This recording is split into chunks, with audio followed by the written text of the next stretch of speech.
Egypt dispatches its 67th aid convoy from Rafah to Gaza via the Khan Abu Salim border crossing.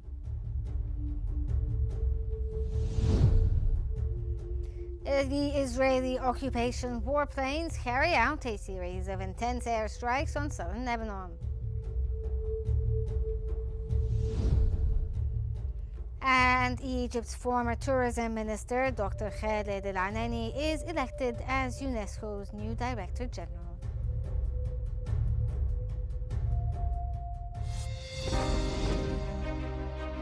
And then, of course, we have the host tonight, and I just want to thank you very much. It was a reason we chose Egypt, because you were very helpful, and very, very helpful. Everybody wanted to have this, but we really thought it was appropriate. And you are a great leader.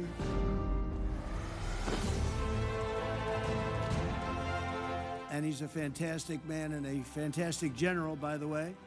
But he's a great president. And I want to thank Egypt and all of your representatives for treating us all so well. Thank you very much.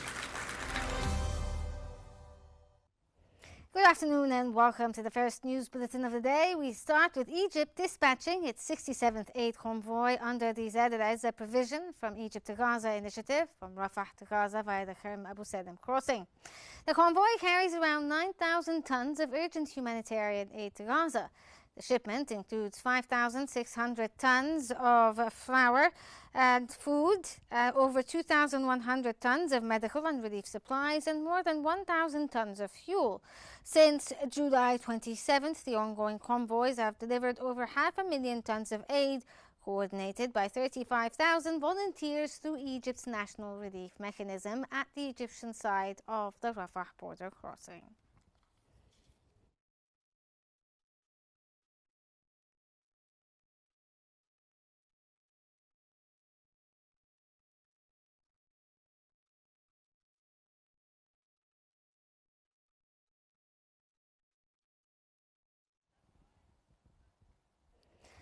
The government media office in Gaza stated that Israel is depriving Palestinian civilians in the Strip of more than 350 types of essential food items.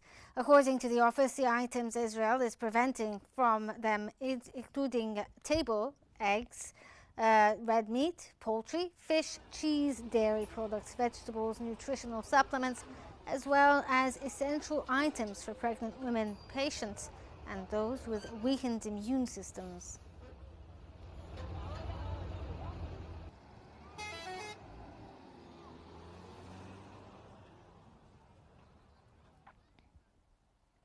Israeli occupation forces have released a number of detainees from the Gaza Strip through the Qnews military crossing, located northeast of Khan Yunis in the southern part of the Strip.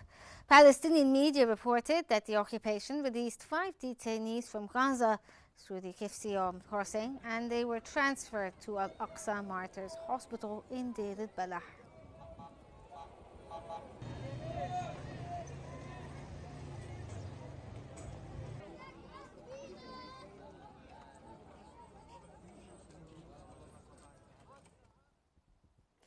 The National Committee for Missing Persons in the War of Extermination on Gaza announced that more than 10,000 martyrs remain buried underneath the rubble. Ala Eddin Aklouk, a spokesperson for the committee, stated that the Strip has turned into the largest mass graveyard in the world, noting that around 10,000 Palestinians are still missing under the debris. He explained that these martyrs were buried beneath the ruins of their homes, which have become mass graves without their final dignity being preserved or their bodies recovered.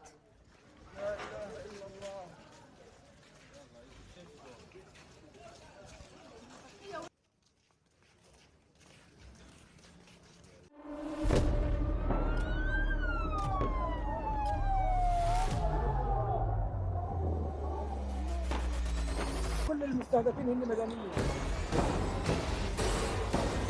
وضع شيء مرعب، شيء بخوف.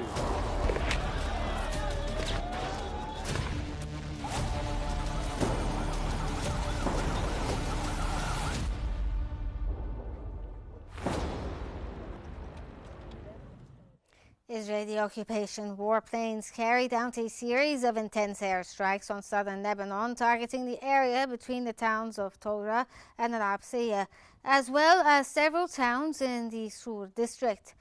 Reports indicated that the strike specifically targeted the area between Torah and Al-Absiyah in southern Lebanon.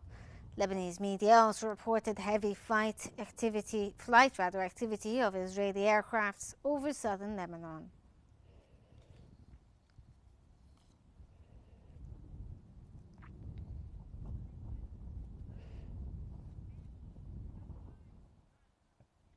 The Lebanese Ministry of Health reported that one person was killed and 3 others injured as a result of Israeli airstrikes on southern Lebanon. Lebanese media stated that the Israeli strikes targeted the Al-Absiyah area and a valley between the villages of Torah and Tir Dibara.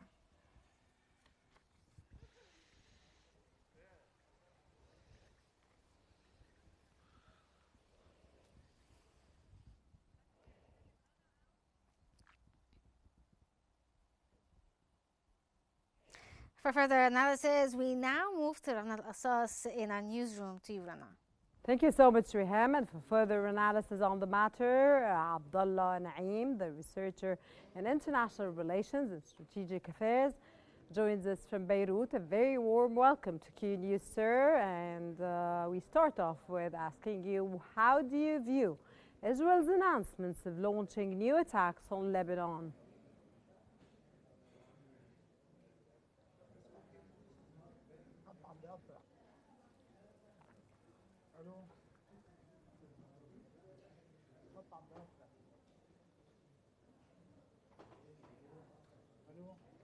Sir, how do you view Israel's announcement of launching new attacks on Lebanon?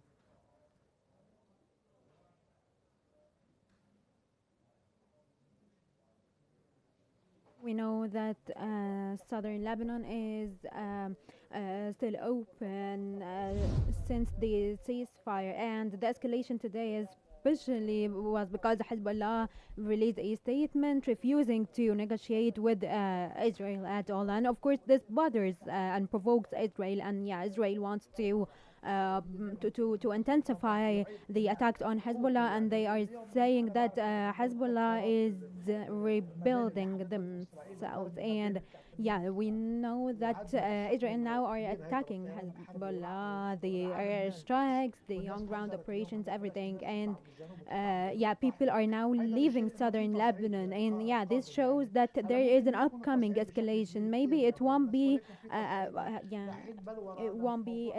on a large scale, but there will be escalation. And we don't know if we will have negotiations or not. And I think that negotiations through Egypt may be possible, and Egypt has actually hinted at this. They said that they will have negotiations with Israel, Lebanon, and the US, and so we will see if Hezbollah will have to go to the negotiations and will be forced to go to the negotiations or not. So this is basically what's happening in southern Lebanon, and Israel attacking an open front. Sir, got your point. Sir, in light of the escalations that you just mentioned now, do you think, sir, or read that Israel is preparing to wage a new war on Lebanon soon? Israel, if things get worse, they will have a more broad attack on Lebanon, and it is now up to Hezbollah. Will they respond to Israel, or will they respond after striking these 3 buildings? And so Thank you very much. That was Abdullah Naeem from Beirut, the researcher in international relations and strategic affairs. Thank you very much for joining us on Qnews and for your analysis. Now we go back to my dear colleague Riham Morsi in our studios. Riham. Thank you so much, Rana, for that in-depth interview. We move on to the Lebanese Parliament Speaker, where Nabih Berri said that Lebanon is neither heading towards war nor direct talks with Israel, reaffirming full commitment to the ceasefire agreement. Berri warned that continued Israeli attacks on southern Lebanon have turned the area into an open battlefield, threatening fragile regional stability. He reiterated that Beirut remains bound by the ceasefire, urging Israel to end its repeated violations. Tensions have been rising for weeks as Israeli airstrikes intensify despite the truce that took effect last year, under which Israel was meant to withdraw from southern Lebanese villages.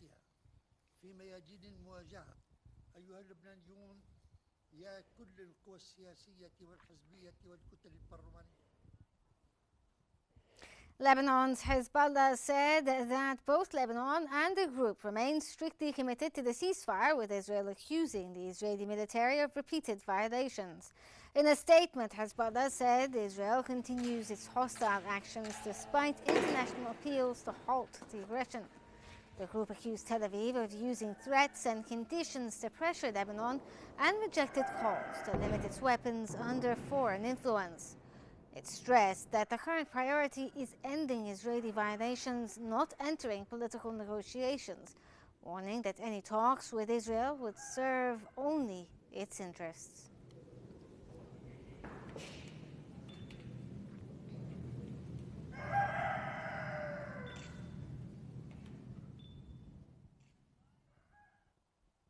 The United Nations Interim Force in Lebanon has reaffirmed that the UN Security Council Resolution 1701 remains the cornerstone of restoring stability in Lebanon. UNIFIL stressed that any violation of the ceasefire agreement undermines the fragile calm along the southern border. The mission emphasized its ongoing efforts to support and strengthen the authority of the Lebanese state in the south, in coordination with the Lebanese armed forces, to maintain peace and prevent escalation.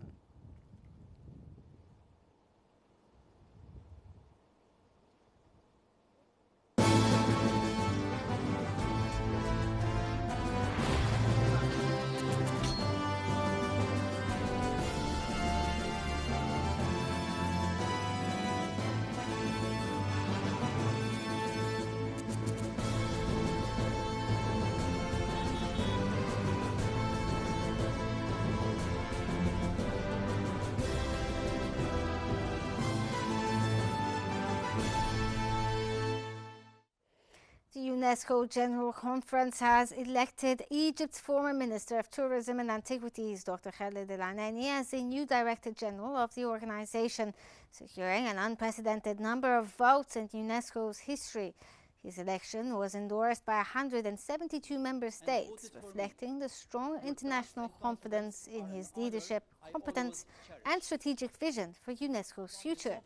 El-Anani's term will last 4 years, with the possibility of renewal for one additional term.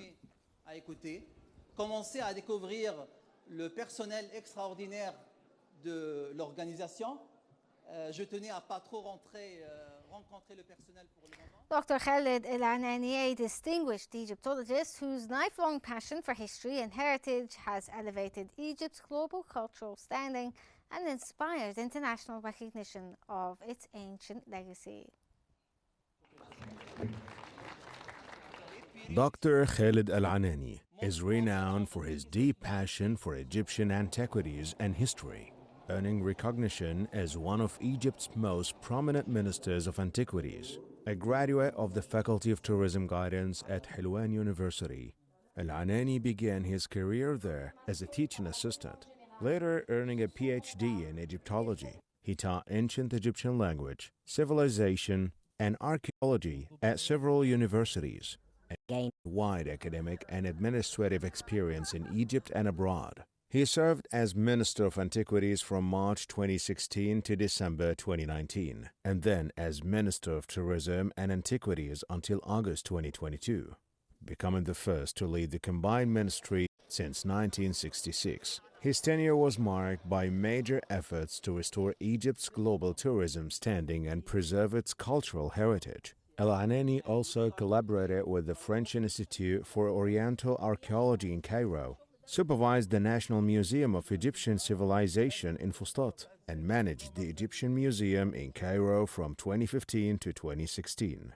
His distinguished career and contributions to Egyptology, museums, and tourism have earned him international respect. Upon Egypt's nomination of El-Anani for the post of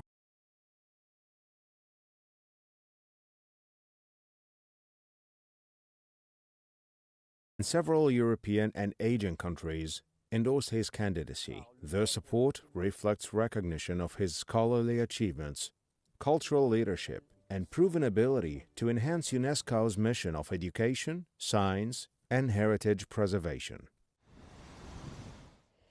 The Grand Egyptian Museum has witnessed a remarkable turnout on its third day of public opening as large numbers of tourists and Egyptians flocked to explore the monumental site.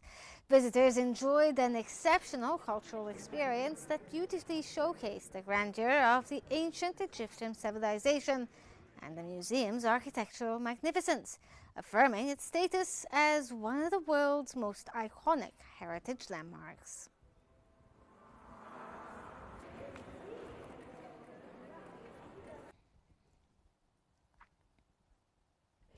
Egypt has successfully recovered 36 looted antiquities from the United States in line with Egypt President Abdel Fattah al-Sisi's directives to reclaim the nation's stolen heritage.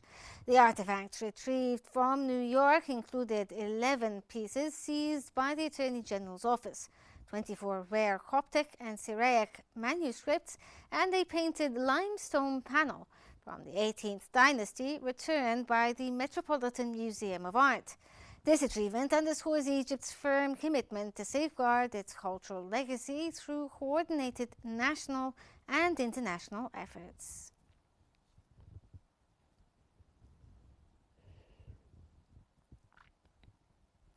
Egypt's pavilion at the World Travel Market London 2025 has won the Best Design Award, honoring its innovative presentation of Egypt's cultural identity. Tourism Minister Sharif Fathi received the award before the Grand Egyptian Museum's replica exhibit, which captivated visitors with an immersive Tutankhamun experience. Fathi hailed the win as a recognition of Egypt's creative tourism strategy and unmatched destination diversity.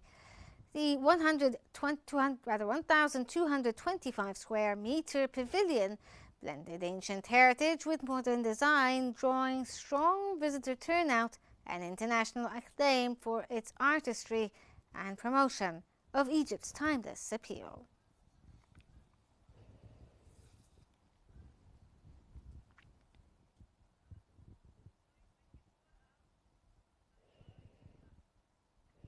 Egypt's embassies and consulates worldwide are finalizing preparations to ensure strong participation by the Egyptians abroad in the 2025 House of Representatives elections.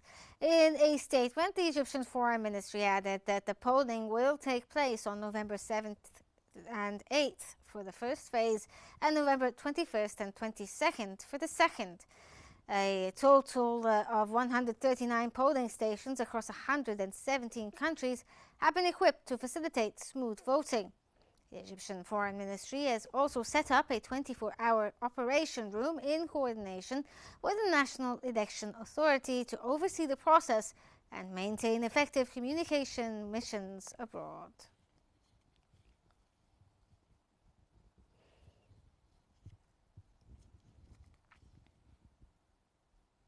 The voting marathon for Egyptians abroad in the 2025 parliamentary election begins today. That comes as Egypt's embassy in Wellington, New Zealand, is the first polling station to open for expatriate voters due to the time difference with Cairo. Meanwhile, California will host the final voting committee to open its doors at 7 a.m. Cairo local time tomorrow, marking the conclusion of the global voting rollout for Egyptians overseas.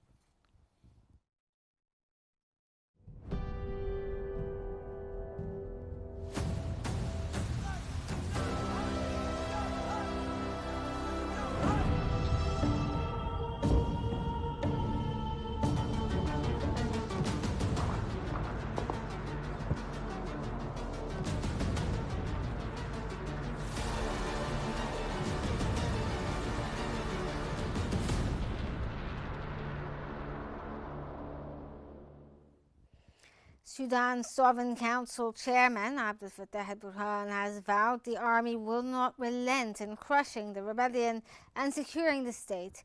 He pledged to avenge those killed in Al-Fashir, Gneina and Al Jazeera, saying that current fight is the people's struggle and that the military will press on with strength, resolve and determination to achieve victory.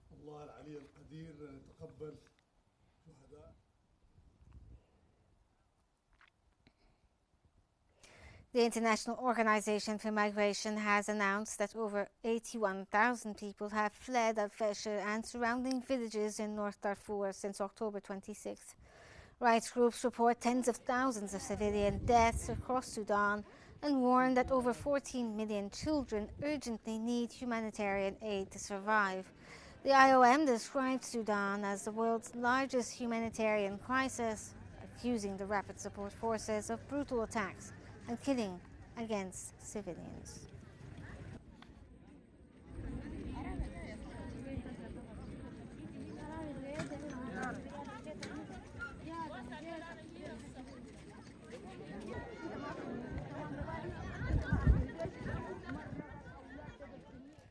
Agence France Presse has reported that satellite imagery has revealed strong evidence of mass graves in the Sudanese city of Al-Fashir. The images show piles of bodies and bloodstains scattered across the streets and residential areas, as well as around Al-Fashir Teaching Hospital. They also indicate the use of heavy machinery and visible soil disturbances, suggesting that the Rapid Support Forces have dug mass graves to conceal evidence of massacres against civilians. Up to 31 suspected burial sites have been identified.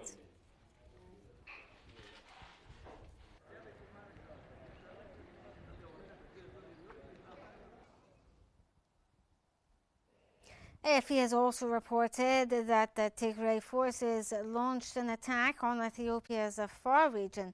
That came as the local administration confirmed that Tigray fighters entered the area, seized control of 6 villages, and shelled civilians with mortars and heavy artillery.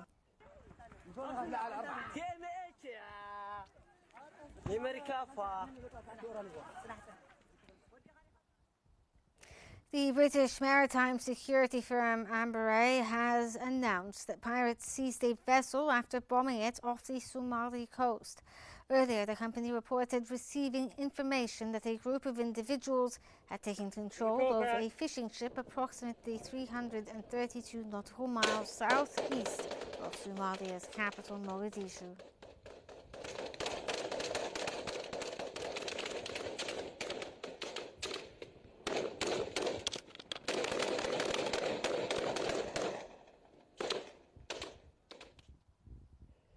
The International Atomic Energy Agency Director General Rafael Grossi has called on Iran to seriously improve its cooperation with UN inspectors to avoid escalating tensions with the West, criticizing Tehran of blocking access to key nuclear facilities.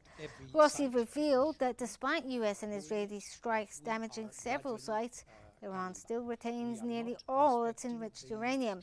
He said inspectors have conducted about 12 visits since June's 12-day war with Israel, but remains barred from major facilities including Fordow, Natanz and Isfahan.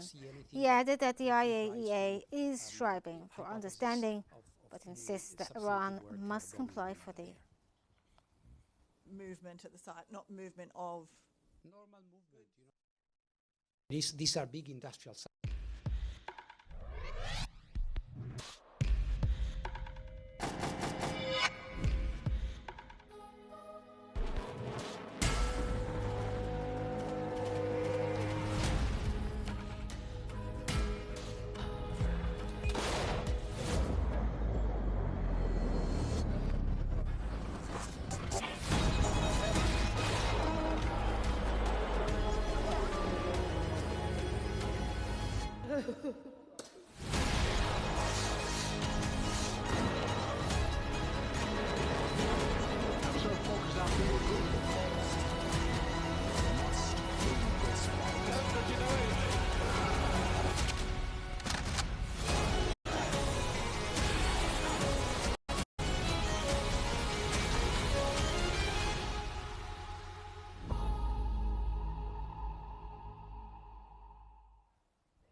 Russian Ministry of Defense announced that its forces are advancing in the Ukrainian city of Pokrovsk and are engaged to intense battles in an effort to drive Ukrainian troops out of the area. Russia stated that capturing Pokrovsk, which Russian media describes as the gateway to Donetsk, would give its forces the ability to push north towards the two largest remaining areas under Ukrainian control in Donetsk, Kramatorsk and Slovansk.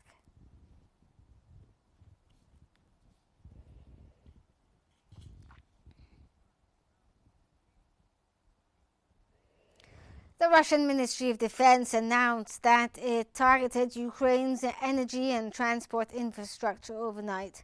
For its part, the Ukrainian Ministry of Defense stated that the forces shot down 108 of 135 drones launched by Russia during the night. The attacks come as part of the ongoing Russia-Ukraine war, which has now continued for more than 3 years.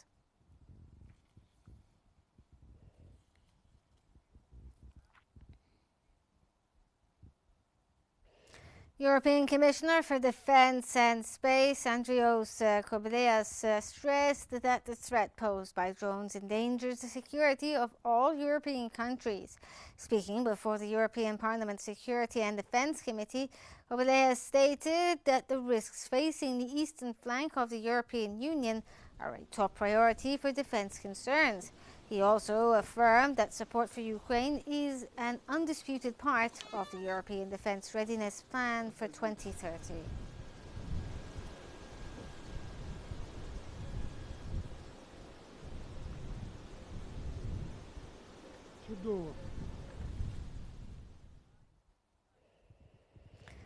The White House has confirmed that the Trump administration is complying with a court order to fund SNAP food benefits, but emphasized delays due to the ongoing federal government shutdown. Press Secretary Helen Levitt said that the Department of Agriculture is issuing guidance to states to distribute partial payments from the contingency fund, which only covers about $5 billion of the $9 billion needed for full benefits. She noted that the process will take time and reiterated that the quickest way to get SNAP payments to recipients is for the Democrats to reopen the government. The White House said that the administration is working within the court order and remains in contact with lawmakers to expedite the process. Put out guidance to states today on how to get that money to the recipients of SNAP, but it's going to take some time. The best way to get the full amount. Still in the U.S., SNAP benefits fail to reach recipients this month. Food banks across the U.S. are struggling to keep up with soaring demand already heightened by long-term economic pressures.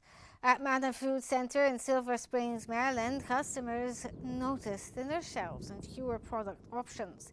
A SNAP recipient who relies on benefits to feed herself and her adult child warned that hunger and uncertainty over the government assistance could spark unrest. Food banks are appealing to Congress and White House to ensure timely distribution of benefits as winter approaches.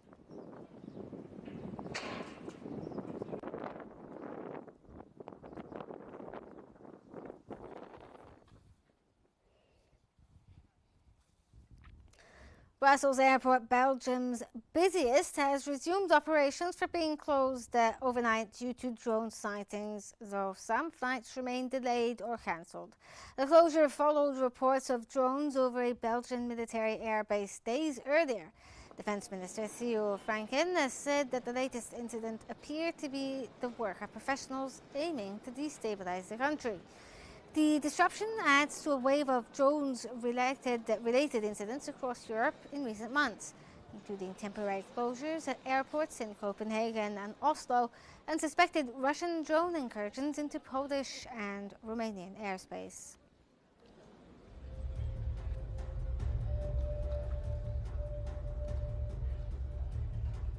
That brings us to the end of our news bulletin, but before we wrap up, here's a quick recap of today's top stories. Egypt dispatches its 67th aid convoy from Rafah to Gaza via Kerem Abu Said border crossing.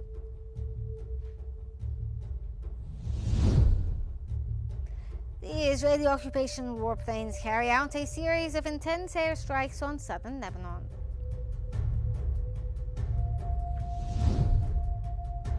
And Egypt's former tourism minister, Dr. Khaled Al-Anani, is elected as UNESCO's new Director General.